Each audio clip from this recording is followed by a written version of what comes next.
మంచి పనులని అందరూ ఖచ్చితంగా అభినందిస్తారు. ఖచ్చితంగా వాళ్ళు ఈ ప్రభుత్వానికి చేసిన సేవల్లో, ప్రజలకి చేసిన సేవల్లో ఖచ్చితంగా చాలామంది వాళ్ళ గురించి ఎవరో ఒకరు మాట్లాడుకుంటూ ఉంటారు. ఇప్పుడు కూడా నేను ఎక్కడికి వెళ్ళినా ఏదైనా ఇన్స్పెక్షన్ వెళ్తున్నప్పుడు ఒక గ్రామంలో వెళ్ళి ప్రజల దగ్గర ఎవరితో మాట్లాడుతున్నప్పుడు అక్కడ ఒక సమస్యని చెప్తున్నప్పుడు వాళ్ళందరూ ఎలా చెప్తారంటే, ఇలాంటి ఫలానా ఆంజనేయులు గారు విఆర్ఓ ఉన్నప్పుడు, తహసీల్దార్గా ఉన్నప్పుడు, ఆర్ఐగా ఉన్నప్పుడు నాకు ఇది చేశారు అని చెప్పేసి వాళ్ళ పేరు చెప్పి వాళ్ళకి ఏది మంచి జరిగిందో లేకపోతే వాళ్ళకి ఏమి సమస్య ఉన్నాయో దాన్ని ఎవరో ఒక అధికారి పేరు చెప్పి చెప్తారు. ఎవరు కూడా ఈ కలెక్టర్ ఉన్నప్పుడు ఈ ప్రాబ్లం జరిగింది, ఈ కలెక్టర్ ఉన్నప్పుడు ఇది చేశారని చెప్పేసి గ్రామస్తులు ఎవరు చెప్పరు.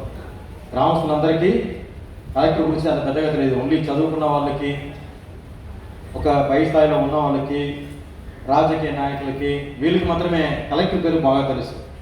ప్రజల మధ్యలో ఎప్పుడు కూడా అక్కడ లోకల్గా పనిచేస్తున్న తహసీల్దారులు, అక్కడ లోకల్గా పనిచేస్తున్న ఆర్ఐలు, విఆర్ఓలు, అక్కడ చేసిన సెక్రటరీలు వీళ్ళే గుర్తుకుంటారు. వాళ్ళ గురించే వాళ్ళు ఎప్పుడు గుర్తు చేసుకుంటూ ఉంటారు. వాళ్ళు ఎప్పుడు దాని గురించి మాట్లాడుకుంటూ ఉంటారు. సో మేము మాలాంటి వాళ్ళు వెళ్ళి మాట్లాడుతున్నప్పుడు వాళ్ళ పేరు చెప్తారు. ఈ విఆర్ఓ, ఈ ఫలానా విఆర్ఓ, ఈ ఫలానా ఆర్ఐ ఉన్నప్పుడే ఇది జరిగింది, మాకు ఇది పట్టా ఇచ్చారు, మాకు రేషన్ కార్డు ఇచ్చారు, పట్టాదారు పాస్బుక్ ఇచ్చారు, హౌస్ సైట్ పట్టా ఇచ్చారని చెప్పేసి వాళ్ళు సర్టిఫికేట్ ఇచ్చారు, మాకు ఈ సమస్యలు ఉంటే ఆయన తహసీల్దార్గా ఉన్నప్పుడే అన్ని మా అనుభవాలు బాగా చేశారు, నాకు ఇబ్బంది మొత్తం కూడా సమస్య మొత్తం కూడా పరిష్కరించారు అని చెప్పేసి ఈ రకంగా ఫీల్డ్ లెవెల్ ఆఫీసర్స్ గురించే, ఫీల్డ్ లెవెల్ స్టాఫ్ గురించే ఎక్కువ ప్రజలు ఇప్పుడు గుర్తుపెట్టుకుంటారు. సో అలాంటి ఒక వ్యవస్థ మన రెవెన్యూ వ్యవస్థ. ఎందుకంటే మిగతా డిపార్ట్మెంట్స్ కంటే ఎక్కువ ప్రజలతో సంబంధాలు ఉన్నవి రెవెన్యూ డిపార్ట్మెంట్. సో ఆ రెవెన్యూ డిపార్ట్మెంటే ప్రజలకి అందిస్తున్న సేవలో చాలా ముఖ్యమైన సేవలు మొత్తం కూడా అందించేది మన రెవెన్యూ డిపార్ట్మెంట్. ఆయనే దాని గురించే మన రెవెన్యూ సర్వీస్ అసోసియేషన్ ప్రెసిడెంట్ గారు చెప్పారు. సో ఒక సర్టిఫికేట్ ఇవ్వాలన్నా, ఒక రేషన్ కార్డు ఇవ్వాలన్నా, ఏది ఇవ్వాలన్నా, ఒక పట్టాదారు పాస్బుక్ కానీ ఆధార్ కానీ ఏది చేయాలన్నా రెవెన్యూ డిపార్ట్మెంట్ అధికారులే, రెవెన్యూ డిపార్ట్మెంట్ సిబ్బందులే చేస్తారు. దానివల్ల ప్రజలతో ఎక్కువ అనుబంధం ఉన్నటువంటి రెవెన్యూ శాఖ అధికారులకు ఎప్పుడూ ఒక మంచి పేరు ఉంటుంది.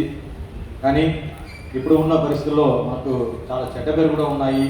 అలాంటి చెడ్డ పేరుని కూడా మనం చేసిన పనుల వల్ల జరుగుతున్నాయి. కాబట్టి ఇప్పుడు పని చేస్తున్న వాళ్ళందరం కూడా ఈ రకంగా రిటైర్మెంట్ పైన వెళ్తున్న వాళ్ళు చేసిన సేవలు. ఎందుకంటే దీనికి ముందు ఈరోజు లాస్ట్ వీక్ కలెక్టర్స్ కాన్ఫరెన్స్లో కూడా ఒక చర్చ జరిగింది. మనకు కొత్తగా ప్రభుత్వ సలహాదారుగా ఉన్న మన అజయ్ కలం సార్ కూడా దాని గురించి ప్రస్తావించారు. ఆయన చెప్పారు, రెవెన్యూ వ్యవస్థ చాలా ఇదైపోయింది.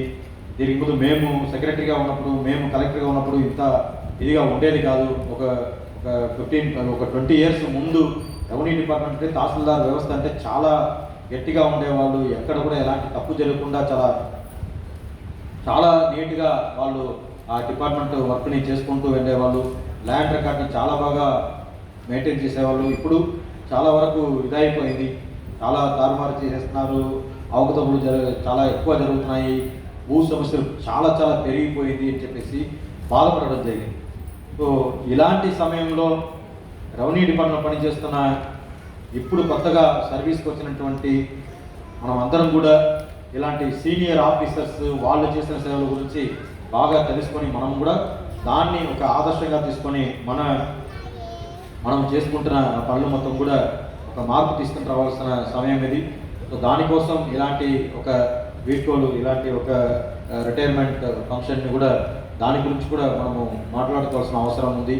సో ఈ సమయంలో ఇక్కడ రిటైర్మెంట్ పైన వెళ్తున్న ప్రతి ఒక్కరు, మీ 5గురు కూడా ఖచ్చితంగా మీరు ఎప్పుడు కూడా రెవెన్యూ డిపార్ట్మెంట్ పనిచేస్తున్న ప్రతి ఒక్కరికి ఎప్పుడు గైడ్ చేస్తూ ఉండాలి, మంచి విషయాలు చెప్తూ ఉండాలి, మీ యొక్క అనుభవాన్ని వాళ్ళతో పంచుతూ ఉండాలి.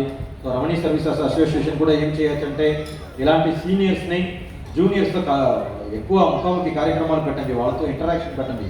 ఎందుకంటే మీకు అందరికీ తెలుసు, మనం ఓపెన్గా మాట్లాడుకోవాల్సిందే, దాంట్లో తప్పేం లేదు.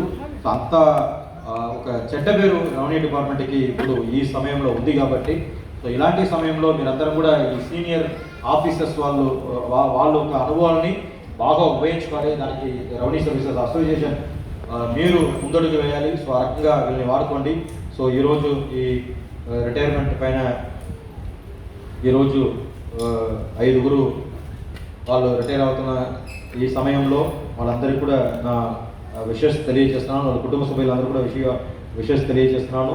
సో ఆరోగ్యాన్ని బాగా చూసుకోండి, ఎందుకంటే రిటైర్మెంట్ లైఫ్ అంటే మళ్ళీ ఇన్ని రోజులుగా అది రెవెన్యూ డిపార్ట్మెంట్లో పనిచేస్తున్న వాళ్ళకి చాలా ఎక్కువ పనులు, ఎక్కువ టెన్షన్, ఎక్కువ స్ట్రెస్ ఉండేది, ఎక్కువ సమయం పనిచేస్తూ ఉంటారు. సడన్గా మీరు అందరం రిటైర్మెంట్ తర్వాత ఖాళీగా ఉంటే చాలా మెంటలీ ఫిజికలీ చాలా డిస్టర్బెన్సెస్ ఉంటాయి. సో అందరం కూడా ఇంకా కూడా ఇప్పుడు రిటైర్మెంట్ అయిపోయామని చెప్పేసి ఏమీ మీరు ఇది చేయాల్సిన అవసరం లేదు. చాలా డిపార్ట్మెంట్స్లో మళ్ళీ కూడా రిటైర్డ్ ఆఫీసర్స్నే రిక్రూట్ చేసుకుంటున్నాం. ఎస్పెషల్లీ ల్యాండ్ మ్యాటర్స్ని డీల్ చేస్తున్న జేసీ గారికి స్వాగతం.